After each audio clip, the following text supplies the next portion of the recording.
படிக்கும்.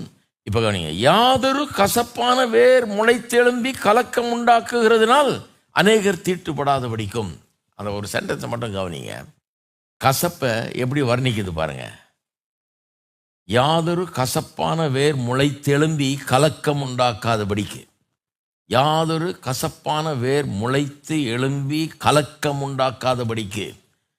அதாவது கொதிப்பான சூழ்நிலையில் உண்டாகும்போது யாரோ ஒருத்தர் நமக்கு எதிராக தீங்கு செய்கிறாங்க, அந்த கசப்பு, அதன் மூலமாக உண்டாகிற கசப்பு ஒரு வேராக வர்ணிக்கப்படுகிறது. மரத்துக்கு வேர் இருக்குது பாருங்கள். சில நேரத்தில் மரத்தை வெட்டணும்னு நினச்சி மரத்தை வெட்டி தள்ளிடுறோம். பெரிய இப்போல்லாம் இந்த எலக்ட்ரிக் சாவை கொண்டாந்தா கரன்னு சரன்னு போட்டால் முடிஞ்சு போகுது கதை. ஆனால் ரூட் அங்கே இருக்குதுங்க, வேர் அங்கே இருக்குது. வேறு இப்படி மேலே வெட்டிட்டு போனீங்கன்னா திருப்பி கொஞ்ச நாள் பொறுத்து பார்த்தீங்கன்னா வளர்ந்துருக்கும். வேரோடு எடுக்கணும், அதை உள்ளே நோண்டி பேத்து எடுக்கணும், வேரோடு அதை எடுக்கணும், வேறே இல்லாமல் பண்ணணும், இல்லைன்னா திரும்பி வளர்ந்துடும். கசப்பை அப்படி வர்ணிக்கிறது.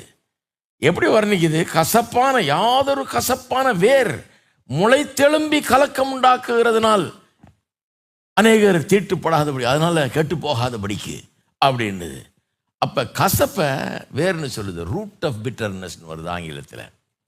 அது ஏன் ரூட்டுன்னு வேதவசனம் வர்ணிக்குது? 2 காரணங்கள். ஒன்று, கசப்பை எப்பவும் நம்ம அது இருக்குதுன்னு காட்டுறதே கிடையாது. கோபம், கசப்பு, அதை மட்டும் எப்படியோ மறைச்சிட்றோம். அதெல்லாம் ஒன்றும் இல்லை, ஆனால் உள்ள மனசு வச்சுருக்கேன், வா உன்னை பார்த்துக்கிறேன் நான் அப்படின்னு. உன்னை நான் என்ன பண்ணுறேன் பாரு, என்ன இப்படி பண்ணியா நீ, உன்னை நான் என்ன பண்ணுறேன், எல்லாம் ஒன்றும் தெரியாத மாதிரி பார்க்குறீங்க.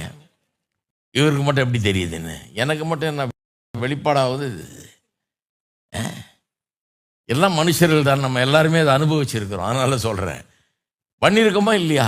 உள்ளத்தில் வச்சுக்குவோம். வெளியே ஏன்னா வெளியே காட்டினா அசிங்கம். அந்த கசப்பை வெளியே காட்டினா நம்மளை சீப்பாக நினச்சிருவானுங்க. என்ன இப்படி கோவப்படுறாரு இருந்தாலும், என்ன இப்படி கசப்பு வச்சுருக்கிறானே, இவ்வளோ விரோதத்தை உள்ளே வச்சிருக்க அப்படின்றான்.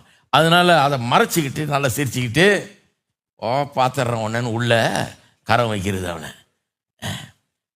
அதனால தான் இதை வேர்னு வர்ணிக்குது. அது ஏன் வேறு? இது ஏன் வேறுன்னு சொன்னால், அது மறைக்கப்படுகிறது. நம்மால் அதை மறைச்சி வச்சுக்கிறோம்.